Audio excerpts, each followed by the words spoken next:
ಬೆಳಗ್ಗಿನ ತಿಂಡಿಗೆ ಒಂದು ರೆಸಿಪಿ ಮಾಡ್ತಿದ್ದೀನಿ, ಅದೇ ಸಬ್ಬಸಿಗೆ ಸೊಪ್ಪಿನ ಪರೋಟ. ಎಲ್ಲರಿಗೂ ನಮಸ್ಕಾರ, ವೆಲ್ಕಮ್ ಟು ಮೈ ಚಾನಲ್. ನಾನು ಶ್ರುತಿ. ತುಂಬಾ ಸಿಂಪಲ್ಲಾಗಿ ಹಾಗೆ ಟೇಸ್ಟಿಯಾಗಿ ಹೇಗೆ ಮಾಡ್ಕೊಳ್ಳೋದು ಅಂತ ನೋಡ್ಕೊಂಡು ಬರೋಣ. ಮೊದಲು ಈ ರೆಸಿಪಿ ಮಾಡೋಕ್ಕೆ ಬೇಕಾಗುವಂತಹ ಇಂಗ್ರೀಡಿಯೆಂಟ್ಸ್ ನೋಡ್ಕೊಂಡು ಬರೋಣ ಬನ್ನಿ. ನಾನಿಲ್ಲಿ 1 ಕಪ್ ಸಬ್ಬಸಿಗೆ ಸೊಪ್ಪನ್ನು ತಗೊಂಡಿದ್ದೀನಿ. ಅದನ್ನು ಸಣ್ಣದಾಗಿ ಕಟ್ ಮಾಡಿ ಇಟ್ಟಿದ್ದೀನಿ. ರುಚಿಗೆ ತಕ್ಕಷ್ಟು ಉಪ್ಪನ್ನು ತಗೊಂಡಿದ್ದೀನಿ. 2 ಬೆಳ್ಳುಳ್ಳಿ ಎಸಳು ಮತ್ತು ಸ್ವಲ್ಪ ಶುಂಠಿ, 2 ಹಸಿ ಮೆಣಸಿನಕಾಯಿ ಹಾಕಿ ಪೇಸ್ಟ್ ತಗೊಂಡಿದ್ದೀನಿ. 1 ಕಪ್ ಗೋಧಿ ಹಿಟ್ಟು ತಗೊಂಡಿದ್ದೀನಿ.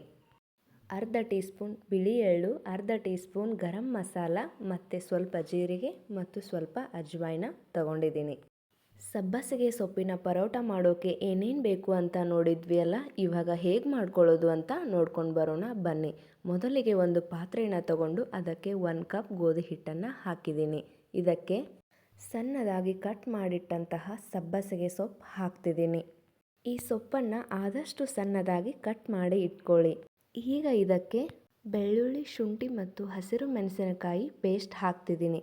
ಇದಕ್ಕೆ ಕರಿಬೇವು ಮತ್ತು ಕೊತ್ತಂಬರಿ ಸೊಪ್ಪು ಹಾಕಿದರೂ ಕೂಡ ಚೆನ್ನಾಗಿರುತ್ತೆ. ಜೀರಿಗೆ, ಅಜ್ವಾಯಿನ ಮತ್ತು ಬಿಳಿ ಎಳ್ಳು, ಗರಂ ಮಸಾಲ ಹಾಕ್ತಿದ್ದೀನಿ. ಈಗ ಇದಕ್ಕೆ ರುಚಿಗೆ ತಕ್ಕಷ್ಟು ಉಪ್ಪನ್ನು ಸೇರಿಸ್ತಿದ್ದೀನಿ. ಇದೆಲ್ಲವನ್ನು ಚೆನ್ನಾಗಿ ಮಿಕ್ಸ್ ಮಾಡ್ಕೊಳ್ಬೇಕು. ಸ್ವಲ್ಪನೇ ನೀರು ಹಾಕಿ ಮಿಕ್ಸ್ ಮಾಡ್ಕೊಳ್ಬೇಕು. ನಾನಿಲ್ಲಿ ಹಸಿರು ಮೆಣಸಿನಕಾಯಿ ತಗೊಂಡಿದ್ದೀನಿ. ನೀವಿಲ್ಲಿ ಮಸಾಲೆ ಖಾರ ಅಥವಾ ಚಿಲ್ಲಿ ಪೌಡ್ರ್ ಹಾಕ್ಕೊಂಡು ಕೂಡ ಮಾಡ್ಕೊಳ್ಬೋದು, ಅದು ಕೂಡ ಚೆನ್ನಾಗಿ ಬರುತ್ತೆ. ಇದನ್ನು ನಾನು ಚಪಾತಿ ಹಿಟ್ಟಿನ ಹದಕ್ಕೆ ನಾದ್ಕೊಂಡಿದ್ದೀನಿ. ಇದಕ್ಕೆ ಸ್ವಲ್ಪ ಎಣ್ಣೆ ಹಾಕ್ಕೊಂಡು ಮತ್ತೆ ಸ್ವಲ್ಪ ಚೆನ್ನಾಗಿ ನಾದ್ಕೊಳ್ತೀನಿ. ಇವಾಗ ನಾದ್ಕೊಂಡಿದ್ದಾಯಿತು. ಇವಾಗ ಸ್ವಲ್ಪ ಹೊತ್ತು ರೆಸ್ಟ್ ಮಾಡಲಿಕ್ಕೆ ಇಡ್ತೀನಿ. ನಾನಿಲ್ಲಿ ಒಂದು 10 to 15 ಮಿನಿಟ್ಸ್ ಇಟ್ಟಿದ್ದೀನಿ. ನಾನಿಲ್ಲಿ ಮೀಡಿಯಮ್ ಗಾತ್ರದಷ್ಟು ಉಳ್ಳೆನ ತಗೊಳ್ತಿದ್ದೀನಿ.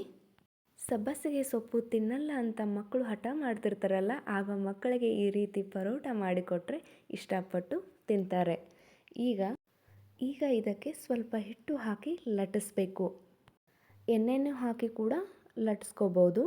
ಇದಕ್ಕೆ ಸ್ವಲ್ಪ ಎಣ್ಣೆ ಹಚ್ಚಿ ಈ ರೀತಿ ಫೋಲ್ಡ್ ಮಾಡಿ ಲಟ್ಟಿಸ್ಕೋಬೇಕು. ಇವಾಗ ನಾರ್ಮಲ್ ಆಗಿ ಚಪಾತಿ ಮಾಡ್ತೀವಲ್ಲ, ಆ ರೀತಿಯಾಗಿ ಈ ಥರ ಫೋಲ್ಡ್ ಮಾಡಿ ಲಟ್ಟಿಸಿದರೆ ಪರೋಟ ಸಾಫ್ಟಾಗಿ ಬರುತ್ತೆ. ಈ ರೀತಿ ಒಣ ಹಿಟ್ಟು ಹಚ್ಚಿ ಲಟ್ಟಿಸ್ಕೋಬೇಕು. ನಿಮಗೆ ಯಾವ ಸೈಜ್ ಬೇಕೋ ಅಷ್ಟು ಲಟ್ಟಿಸ್ಕೋಬೋದು.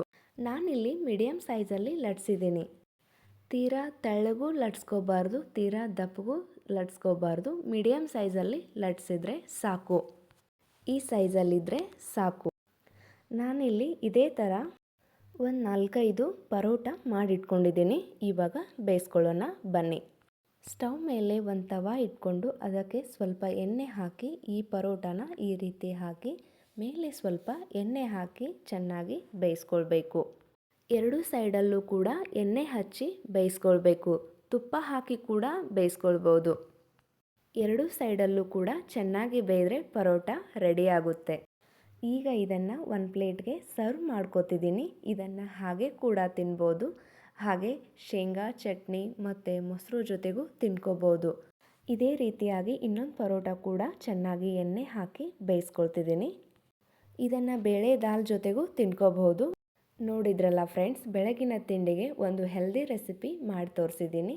ಈ ರೆಸಿಪಿ ಇಷ್ಟ ಆದರೆ ಲೈಕ್ ಮಾಡಿ, ಶೇರ್ ಮಾಡಿ, ಕಮೆಂಟ್ ಮಾಡಿ, ಹಾಗೆ ಸಬ್ಸ್ಕ್ರೈಬ್ ಮಾಡ್ಕೊಳ್ಳಿ.